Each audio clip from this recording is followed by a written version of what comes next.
Lecture में हम discuss करेंगे फिजिकल प्रॉपर्टीज ऑफ अल्कोहल्स को, जिनमें हमने मेल्टिंग पॉइंट, बॉइलिंग पॉइंट और सॉल्युबिलिटी, कलर या ऑर्डर वगैरह को हमने डिस्कस करना है। तो फर्स्ट ऑफ ऑल इसके फिजिकल प्रॉपर्टीज में melting points and boiling points को डिस्कस करेंगे। तो हम लोग कहते हैं melting point, boiling point increase with increase in number of carbon items. तो जैसे जैसे कार्बन आइटम्स की तादाद बढ़ती चली जाएगी, मेल्टिंग पॉइंट, बॉइलिंग पॉइंट भी बढ़ेगा। आप देख लें कि जैसा कि हमारे पास है CH3, CH2, CH2OH, प्रोपेनॉल, इसका melting point approximately 97 degree centigrade, और CH3, CH2OH, ethanol 78.5 degree centigrade, और CH3OH मेथनॉल ये 65 डिग्री सेंटीग्रेड। तो melting point, boiling point decrease हो रहा है with decrease in number of carbon atoms. इसकी रीजन क्या है? ये रीजन है नॉन पोलर चेन की लेंथ। अब ये नॉन पोलर चेन की लेंथ जितनी इंक्रीज होगी, नंबर ऑफ कार्बन आइटम्स जितने इंक्रीज होंगे, पॉइंट ऑफ अटैचमेंट इंक्रीज होंगे, van der Waals forces stronger होंगी, लिहाजा melting point, boiling point increase हो जाते हैं। अगर हम इनकी सॉल्युबिलिटी को डिस्कस करें, सॉल्युबिलिटी इन वाटर, तो हम आमतौर पे ये जानते हैं कि ऐसे तमाम ऑर्गेनिक कंपाउंड्स जो आपस में हाइड्रोजन बॉन्ड बनाते हैं और वाटर के साथ भी हाइड्रोजन बॉन्ड बनाते हैं, they are fairly soluble in water. अब बेटा देखिए, अगर हमारे पास है अल्कोहल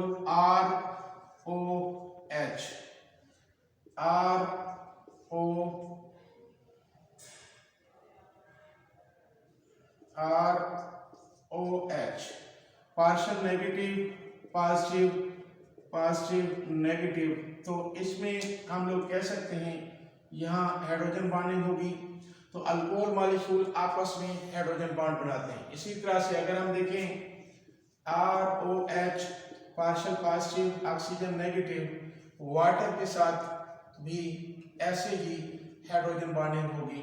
तो इसी हाइड्रोजन बॉन्डिंग की वजह से अल्कोहल वाटर में सॉल्युबल होते हैं। तो solubility of alcohol decreases with increase in number of carbon atoms. Solubility of alcohol decreases with increase in number of carbon atoms, क्योंकि ये नॉन पोलर चेन की जितनी लेंथ बढ़ती जाएगी, ये लॉन्गर चेन इस हाइड्रोजन बॉन्ड को, जो वाटर के साथ हाइड्रोजन बॉन्ड बन रहा है, ये चेन इस हाइड्रोजन बॉन्ड को ब्रेक कर देती है, वीक कर देती है, जिसकी वजह से सॉल्युबिलिटी डिक्रीज हो जाती है। तो फर्स्ट 3 अल्कोहल यानी मिथेनॉल, इथेनॉल, प्रोपेनॉल वाटर में फेयरली सॉल्युबल है, और फर्दर अल्कोहल की सॉल्युबिलिटी डिक्रीज होती जाती है। इसके बाद हम अगर केमिकल प्रॉपर्टीज को डिस्कस करें, रिएक्शंस ऑफ अल्कोहल्स, तो alcohol 2 different type of reactions देते हैं, न्यूक्लियोफाइल्स के साथ और इलेक्ट्रोफाइल्स के साथ। दोनों में न्यूक्लियोफिलिक सब्स्टिट्यूशन यानी एस्टन रिएक्शंस, और दूसरे electrophilic substitution reactions, ES reactions.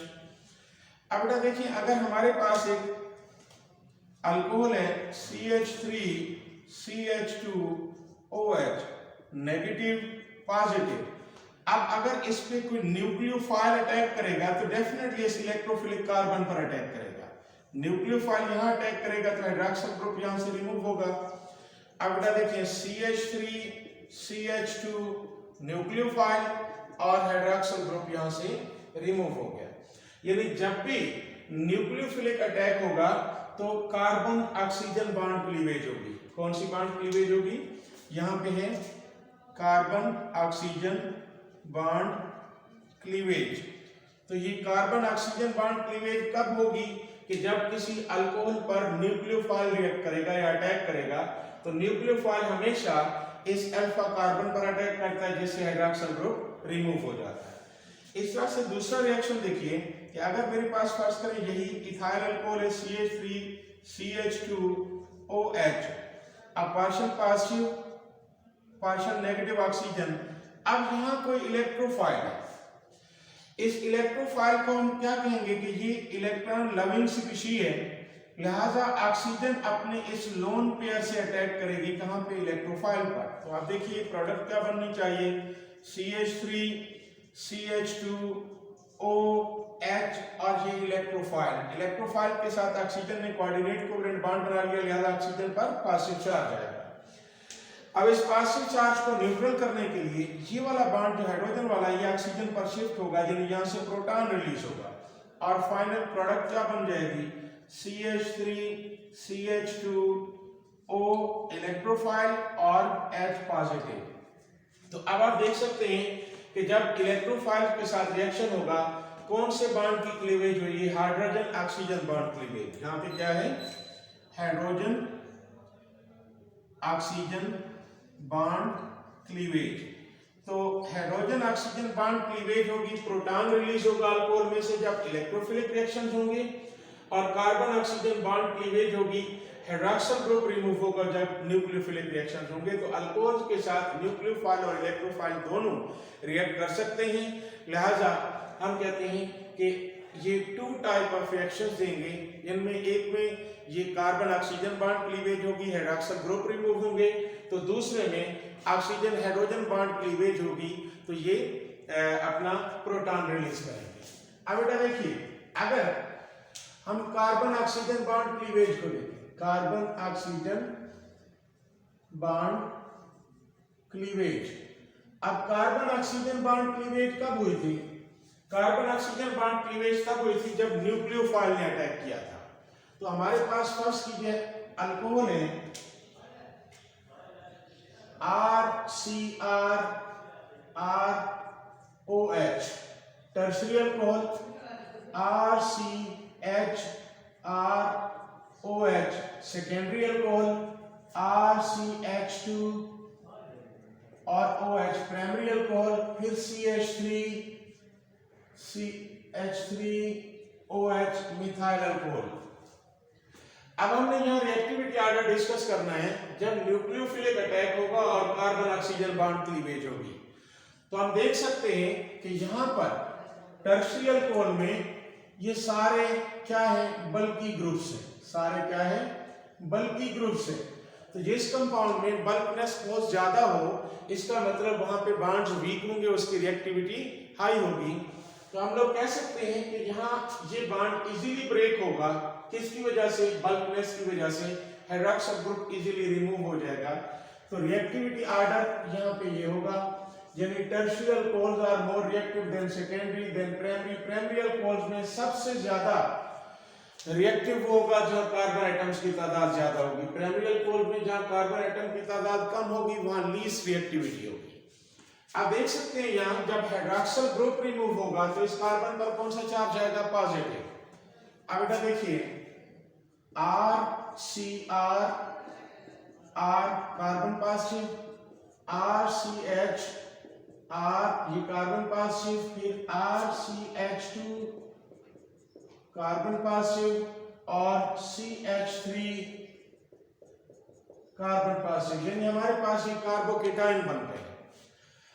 Carbocation कब बनेगा, जब न्यूक्लियोफाइल यहाँ पे अटैक करेगा, यानी ये प्रोडक्ट्स में आ रहे हैं। तो जिस कंपाउंड की प्रोडक्ट मोर स्टेबल हो वो इसका मतलब रिएक्शन ज्यादा फेवरेबल होता है। तो अब टर्शियरी अल्कोहल हम कह रहे हैं कि मोस्ट रिएक्टिव है, तो इसका मतलब टर्शियरी कार्बोकेटाइन को मोर स्टेबल होना चाहिए। तो अब हम यहाँ इनकी स्टेबिलिटी को देखते हैं कि वाकई टर्शियरी कार्बोकेटाइन मोर स्टेबल है या नहीं है। अब बेटा देखिए अल्काइल ग्रुप इलेक्ट्रॉन डोनेटिंग होते हैं, तो अब जब ये अल्काइल ग्रुप इलेक्ट्रॉन अपना अल्काइल ग्रुप है इलेक्ट्रॉन डोनेट कर रहे हैं, तो इलेक्ट्रोफिलिक कैरेक्टर डिक्रीज हो रहा है। इधर यहाँ इलेक्ट्रॉन डोनेटिंग ग्रुप 2 है, यहाँ पे 3 इलेक्ट्रॉन डोनेटिंग ग्रुप थे, इधर 2 इलेक्ट्रॉन डोनेटिंग। इसका मतलब यहाँ इलेक्ट्रोफिलिक कैरेक्टर यानी positive charge of tertiary carbon less होगा, इधर मोर होगा, और यहाँ एक ग्रुप है इधर कोई नहीं है। तो हम लोग कह सकते हैं कि मोस्ट स्टेबल ये स्टेबिलिटी है, क्या है, stability of carbocation, stability of carbocation. तो स्टेबिलिटी डिक्रीज हो रही है किस लिहाज से, tertiary carbocation, secondary and primary. अब टर्शरी कार्बोकेटायन में चूंकि 3 इलेक्ट्रॉन डोनेटिंग ग्रुप्स मौजूद हैं, लिहाजा इलेक्ट्रोफिलिक करैक्टर यानी पॉजिटिव चार्ज है टर्शरी कार्बन लो हो रहा है। अब यहाँ 2 इलेक्ट्रॉन डोनेटिंग ग्रुप्स हैं, लिहाजा इलेक्ट्रोफिलिक करैक्टर यानी पॉजिटिव चार्ज लेस डिक्रीज हो रहा है। तो जैसे जैसे इलेक्ट्रॉन डोनेटिंग ग्रुप्स की तादाद कम हो रही है, तो हम लोग कह सकते हैं इलेक्ट्रोफिलिक करैक्टर में भी डिक्रीज लेस आ रही है। तो स्टेबिलिटी सबसे ज्यादा किसके टाइम की होगी, टर्शरी कार्बोकेटायन की। तो हम कह सकते हैं कि जब न्यूक्लियोफिलिक रिएक्शंस होंगे, न्यूक्लियोफाइल हाइड्रॉक्सिल ग्रुप को रिमूव करेगा और यहां हमारे पास कार्बोकेटायन बनेगा, बनने वाली प्रोडक्ट मोर स्टेबल होगी, लिहाजा हम कहेंगे टर्शरी अल्कोहल के रिएक्शंस फास्टर होंगे, मोर सूटेबल होंगे। इसके बाद जब हम बात करते हैं oxygen hydrogen bond cleavage, oxygen hydrogen bond cleavage, तो इसमें दोबारा से यही ऑर्डर डिस्कस करेंगे, RCR ROH और RCH ROH RCH2 OH और CH3OH।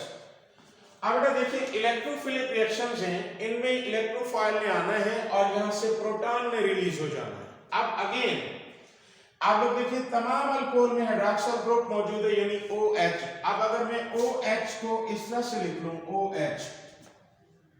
OH और इधर भी ऑक्सीजन का बॉन्ड शो कर दूं, यहां पे भी बॉन्ड शो कर दिया।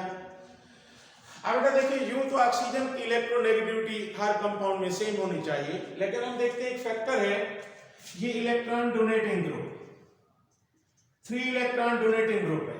ये इलेक्ट्रॉन किसको डोनेट कर रहे हैं, टर्शरी कार्बन को। टर्शरी कार्बन किसको इलेक्ट्रॉन डोनेट कर रही है, ऑक्सीजन को। अब 3 ग्रुप मिलकर इस ऑक्सीजन को इलेक्ट्रॉन डोनेट कर रहे हैं, मतलब ऑक्सीजन मोर इलेक्ट्रोनेगेटिव हो रही है। जब ऑक्सीजन मोर इलेक्ट्रोनेगेटिव होगी तो ये बॉन्ड यहाँ पे क्या हो जाएगा, स्ट्रॉन्गर हो जाएगा। जब बॉन्ड स्ट्रॉन्गर होगा तो ये अल्कोहल लेस टेंडेंसी रखता है कि ये प्रोटॉन को रिलीज कर सके, लिहाजा यहाँ पर प्रोटॉन रिलीज करने की टेंडेंसी जब लेस है तो इसकी रिएक्टिविटी क्या होगी, लेस होगी। अब यहाँ 2 इलेक्ट्रॉन डोनेटिंग ग्रुप है, तो अब इलेक्ट्रोनेगेटिविटी ऑक्सीजन की टर्शरी की निस्बत क्या होगी, लेस होगी। तो ये बॉन्ड लिटिल वीक होगा, तो थोड़ा इजी ब्रेक हो जाएगा, मोर रिएक्टिविटी। इसी तरह से यहाँ 1 इलेक्ट्रॉन डोनेटिंग ग्रुप और आगे कोई नहीं। तो हम लोग कह सकते हैं कि जब ऑक्सीजन हाइड्रोजन बॉन्ड क्लीवेज होनी हो, प्रोटॉन रिलीज होना हो, तो हम क्या देखेंगे कि इलेक्ट्रॉन डोनेटिंग ग्रुप कितने अटैच हैं। जितने ज्यादा इलेक्ट्रॉन डोनेटिंग ग्रुप अटैच होंगे, ऑक्सीजन उतना ही मोर इलेक्ट्रोनेगेटिव हो जाएगा और इस प्रोटॉन को, हाइड्रोजन एटम को क्या करेगा, ये स्ट्रांगली बॉन्ड करेगा अपने साथ, लिहाजा ये इजीली हाइड्रोजन लूज नहीं हो पाएगी। तो हम कहते हैं टर्शियल अल्कोहल की रिएक्टिविटी लेस होगी सेकेंडरी की निस्बत, सेकेंडरी की लेस होगी प्राइमरी की निस्बत। अब प्राइमरी अल्कोहल में हाईएस्ट रिएक्टिविटी किसकी होगी, जिस अल्कोहल में number of carbon atom less होंगे, जिस अल्कोहल में number of carbon atom less होंगे। तो ये जो है रिएक्टिविटी ऑर्डर हो गया कि alcohol 2 type of different reactions देते हैं, जिनमें एक में न्यूक्लियोफिलिक रिएक्शंस होंगे, कार्बन ऑक्सीजन बॉन्ड क्लीवेज होगी, हाइड्रॉक्सिल ग्रुप रिमूव हो जाएगा। दूसरे में ऑक्सीजन हाइड्रोजन बॉन्ड क्लीवेज होगी और प्रोटॉन रिलीज हो जाएगा। और यहाँ अटैक करने वाली चीज क्या है, इलेक्ट्रोफाइल है। अल्लाह हाफिज़।